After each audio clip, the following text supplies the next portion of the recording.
Hello, good morning. कैसे हो आप सब लोग? आप सब लोग को आज हिंदी सब्जेक्ट में चैप्टर नंबर 6 सुबह का वीडियो मिला। आप सब ने इस वीडियो को अच्छी तरह से देखा होगा, तो इस पाठ को सुबह को अच्छी तरह से लर्न कर दिया होगा, है ना? सबको इस पाठ को रीड करना है। ओके? अब आप बोलोगे कि मैम ये दूसरा वीडियो किस लिए? तो ये वीडियो है व्याकरण का। आप सबको पता है कि अब हिंदी गुजराती लैंग्वेज सब्जेक्ट की एग्ज़ाम बाकी है। तो लैंग्वेज है तो लैंग्वेज में व्याकरण बहुत महत्वपूर्ण है। तो आज मैंने आपको स्टैंडर्ड 6 के सारे व्याकरण के पॉइंट इस वीडियो में समझा दिए हैं। संज्ञा, सर्वनाम, विशेषण और संयुक्ताक्षर, इस सारे पॉइंट्स के बारे में आज हम बात करेंगे। मैंने आपको संज्ञा, सर्वनाम और विशेषण एक साथ इसलिए समझाया है कि अगर आप सब लोग इसको एक साथ समझोगे ना, तो आपको उसके बीच में जो भेद है वो अच्छी तरह से समझ आ जाएगा। तो फिर आपको क्लियर हो जाएगा कि किसे संज्ञा कहते हैं, सर्वनाम कहते हैं और विशेषण कहते हैं। अभी एक विराम चिन्ह का पॉइंट बाकी है जो हम डाउट सेशन में समझेंगे। बाकी सारे पॉइंट्स, ऑलमोस्ट सारे पॉइंट्स इस चैप्टर में, इस वीडियो में आ गए हैं। तो एग्ज़ाम में अगर व्याकरण के रिलेटेड कुछ पूछेंगे तो आपको समझ में आ जाएगा। ओके? तो अब हम आज इस वीडियो के द्वारा संज्ञा, सर्वनाम, विशेषण और संयुक्ताक्षर उसके बारे में समझेंगे। मैंने इस वीडियो में आपको लिख के समझाया है, लेकिन आपको ये सारा नोटबुक में नहीं लिखना है, क्योंकि चैप्टर आया था तब मैंने आप सबको इसके बारे में लिखवा दिया है। आज तो हम ओनली लर्न करेंगे, ओनली याद करेंगे। ओके? इसलिए आपको लिखना कुछ नहीं है, सिर्फ समझना है। डन? चलो अब हम व्याकरण के ये सारे पॉइंट को समझते हैं। व्याकरण का सबसे पहला पॉइंट है संज्ञा। संज्ञा को हम इंग्लिश में नाउन कहते हैं। सबसे पहले उसकी व्याख्या, परिभाषा को समझते हैं। किसी व्यक्ति, वस्तु, स्थान या भाव को प्रकट करने वाले शब्दों को संज्ञा कहते हैं। किसी व्यक्ति का नाम हो, वस्तु का नाम हो, किसी स्थान का नाम हो या भाव। अभी भाव में क्या आएगा? जैसे अहिंसा, चढ़ाई, बुराई, अच्छाई, भलाई, वो सारे क्या है? भाव है। तो भाव को प्रकट करने वाले शब्दों को संज्ञा कहते हैं। समझ में आ गया सबको? अगर नहीं आया तो दूसरी ट्रिक, संज्ञा यानी नाउन, नाउन यानी नाम। गुजराती में उसे हम नाम कहते हैं। तो जो भी चीज़ हमें मिलती है और हमें उसे कुछ नाम से पुकारते हैं तो वो संज्ञा हो गई। इजी? जैसे कि थोड़ी देर बाद उसे राम और श्याम मिले। थोड़ी देर के बाद उसे राम जो नाम है, श्याम वो भी नाम है, तो वो मिले। यहाँ पे और किसी का नाम नहीं है, लेकिन राम और श्याम को हम नाम से पुकारते हैं, तो वो क्या हो गया? संज्ञा। अब और दूसरा, गुलाब का फूल मुझे पसंद है। गुलाब फूल का नाम है और फूल है वो वस्तु का नाम है। उसको देखकर हम क्या बोलते हैं? ये फूल है। वैसे किसी को फूल कहते नहीं है, फूल को देखकर हम कहते ये फूल है, क्योंकि हमने उसे नाउन दिया है, हमने उसे नाम दिया है कि वो फूल है। तो वो हो गई संज्ञा। तीसरा, हिमालय की चढ़ाई बहुत कठिन थी। तो हिमालय, हिमालय क्या हुआ? पर्वत का नाम, नाम हुआ यानी संज्ञा। चढ़ाई वो एक भाव है, मैंने पहले ही कह दिया कि भाव को प्रकट करने वाले शब्द को, तो वो भाव है कि मैंने बहुत बड़ी ऊंची चढ़ाई चढ़ी, तो वो चढ़ाई वो भाव प्रकट करती है, इसलिए वो भी हुई सर्वनाम। अब सब अंबाजी जा रहे थे। समझ में आ गया कि अंबाजी क्या है? स्थल का नाम है, स्थान का नाम है, मंदिर का नाम है, तो वो हुआ वो हुई संज्ञा। अब हमें अहिंसा के पथ पर चलना चाहिए। हमें अहिंसा क्या हुआ? भाव है। और पथ किसे कहते हैं? रास्ते को हम कहते हैं कि ये पथ है, तो उसको नाम दिया है पथ, तो वो भी हो गई संज्ञा। तो समझ में आ गया सबको संज्ञा कि संज्ञा यानी नाउन, नाउन यानी नाम, नाम यानी संज्ञा। ओके, जिसको हम नाम देते हैं वो है संज्ञा। क्लियर सबको संज्ञा के बारे में? अब आगे बढ़ते हैं सर्वनाम। सर्वनाम किसे कहते हैं? इंग्लिश में उसे प्रोनाउन कहते हैं। ओके, प्रोनाउन को हिंदी में हम सर्वनाम कहते हैं। पहले उसकी परिभाषा, बाद में उसके समझते हैं कि संज्ञा के स्थान पर जिन शब्दों का प्रयोग किया जाता है उन्हें सर्वनाम कहते हैं। संज्ञा के स्थान पर, जहाँ पर हम संज्ञा का उपयोग करते हैं, लेकिन हर वक्त हम संज्ञा का उपयोग नहीं कर सकते।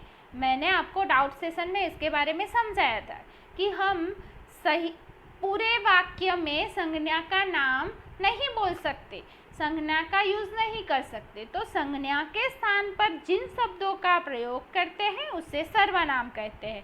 जैसे कि मैं, हम, मेरा, हमारा, मुझे, वे।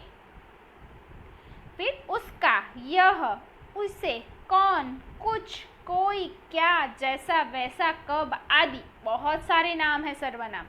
आप इंग्लिश में पढ़ते हो ना, ही, शी, इट, हिम, हीज, तो वो सारे क्या हुए? सर्वनाम, बराबर, प्रोनाउंस। उसी प्रकार हिंदी में भी सर्वनाम है उसे, जैसे कि सब, वह, कौन, बराबर, मैं, वे, तो वो सारे हुए सर्वनाम। वाक्य पढ़ते उसके, जैसे चलो हम स्कूल चले। हम कौन? बहुत सारे लोग हैं, तो सबके नाम तो नहीं लिख सकते, सारे संज्ञाओं के नाम तो नहीं लिख सकते। तो हम स्कूल चले, हम यानी हम सब आए गए, तो हम, तो वो है सर्वनाम। उससे तो बस हंसना आता है, तो उसे, किसे संज्ञा है, उसे किस स्थान पर मैं कह सकती हूँ कि महेश को तो बस हंसना आता है, तो महेश के स्थान पर उसे हो गया। तो उसे तो बस हंसना आता है, संज्ञा के नाम पे हमने क्या यूज़ किया? उसे। मैं तो बस प्रतिभाशाली हूँ, तो मैंने अपने नाम के जगह पर मैं लिख दिया, तो वो सर्वनाम हो गया। फिर दाल में कुछ पड़ा है, वो कुछ क्या है?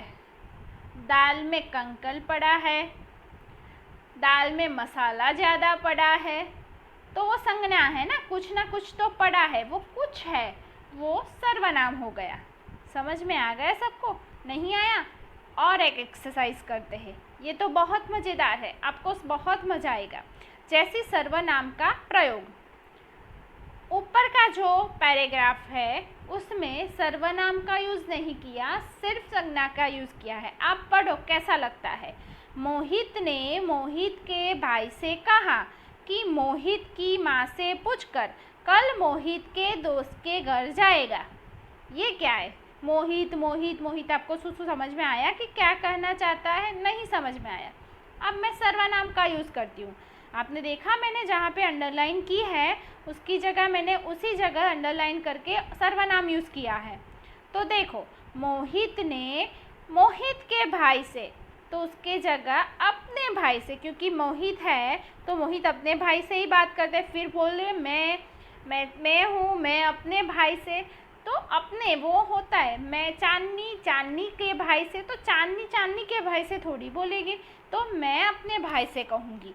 तो मोहित ने मोहित के भाई से यानी अपने भाई से कहा कि मोहित की माँ, तो माँ से, वो माँ से पूछकर कल मोहित के दोस्त के घर जाएगा।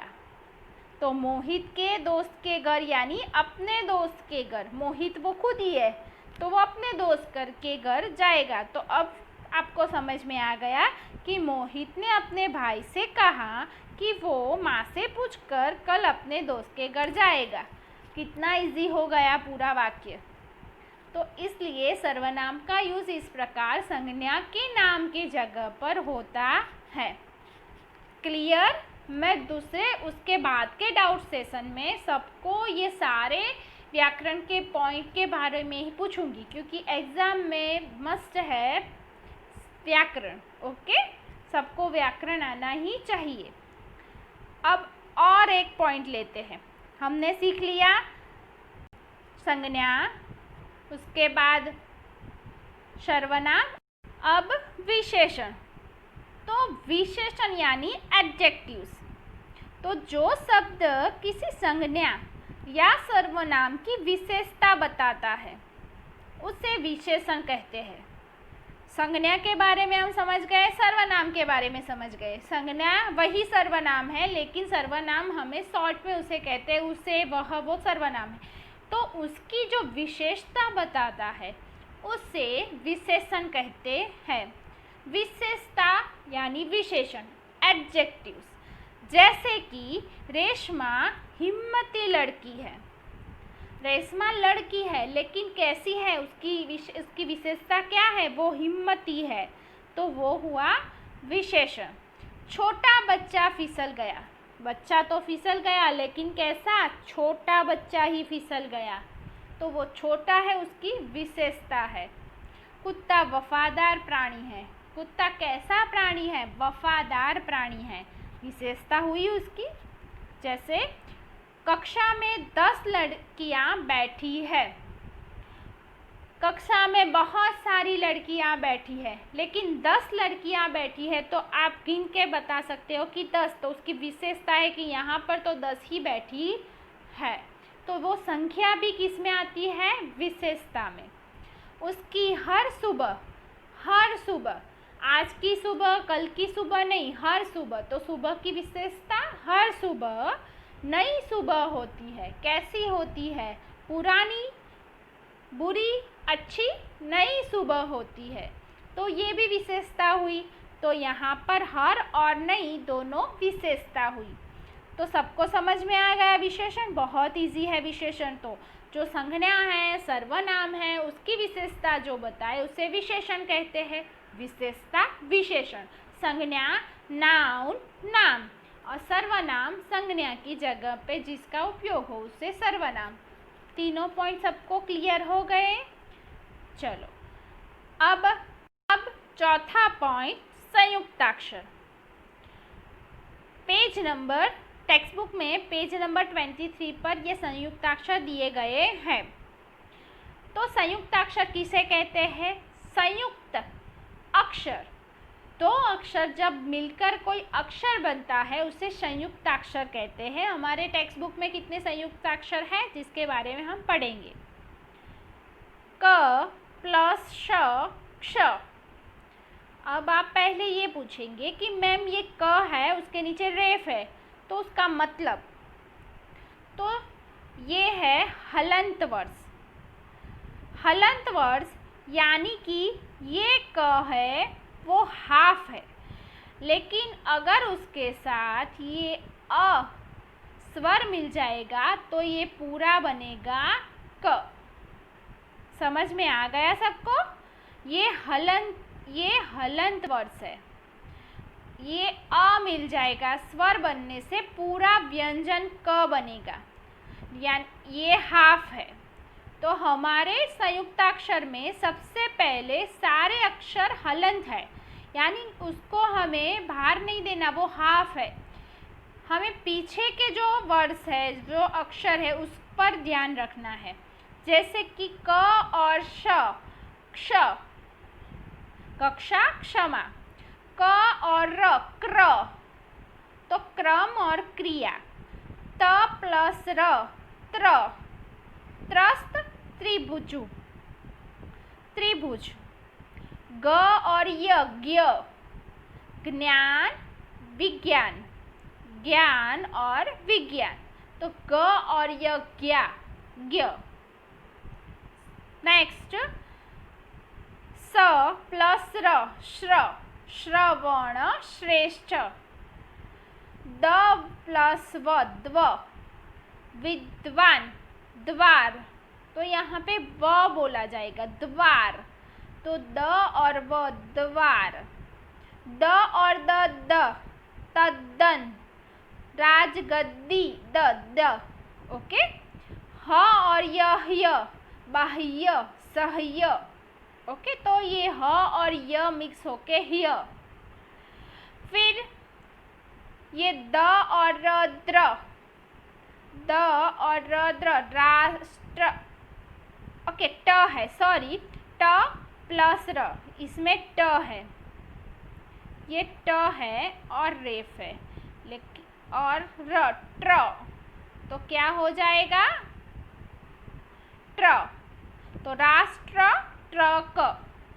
फिर द और ध, युद्ध, ध बनेगा, द और द, युद्ध, प्रसिद्ध। द प्लस म, द्म, पद्म, छद्म। ओके, द्म, द और म।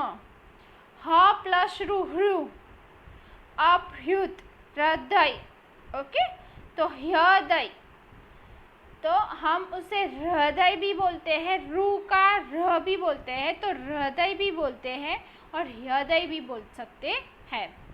तो इस प्रकार ये सारे संयुक्ताक्षर है। संयुक्ताक्षर को तो आपको बोलना है, जैसे आपको समझ में आए कि क्ष, तो आप बोलो क्ष, तो आपको समझ में आएगा। मैंने पहले क बोला लेकिन क पूरा नहीं बोला और श पर ध्यान दिया। क्ष, त्र, त और त्र, समझ में आ गया। द्व, द और द्व, द और व, द्व, बरोबर। फिर ट्र, तो ट और र, ट्र। तो इस प्रकार सारे संयुक्ताक्षर हैं, एक बार आपको देख लेना है, तो आपको इसके आधार पर बोलना लिखना अच्छी तरह से आ जाएगा। ओके, तो ये थे हमारे स्टैंडर्ड 6 के मेन व्याकरण पॉइंट।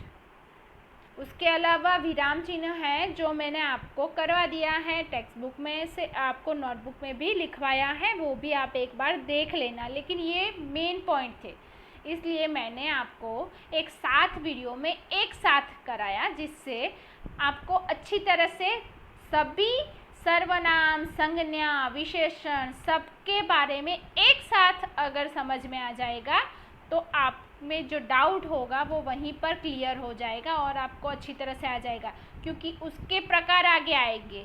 अगर ये क्लियर नहीं होगा तो प्रकार क्लियर होंगे ही नहीं। तो सबसे पहले आप सबको इस पर ध्यान रखना है, ये सब आपको नोटबुक में नहीं लिखना है। हाँ, अगर आपको याद रखना है तो अपनी तरह से लिख सकते हो, वरना कंपलसरी कोई नहीं है। मैंने आपको सिर्फ ये सारे व्याकरण को समझाने के लिए ही ये वीडियो भेजा है। Okay, thank you.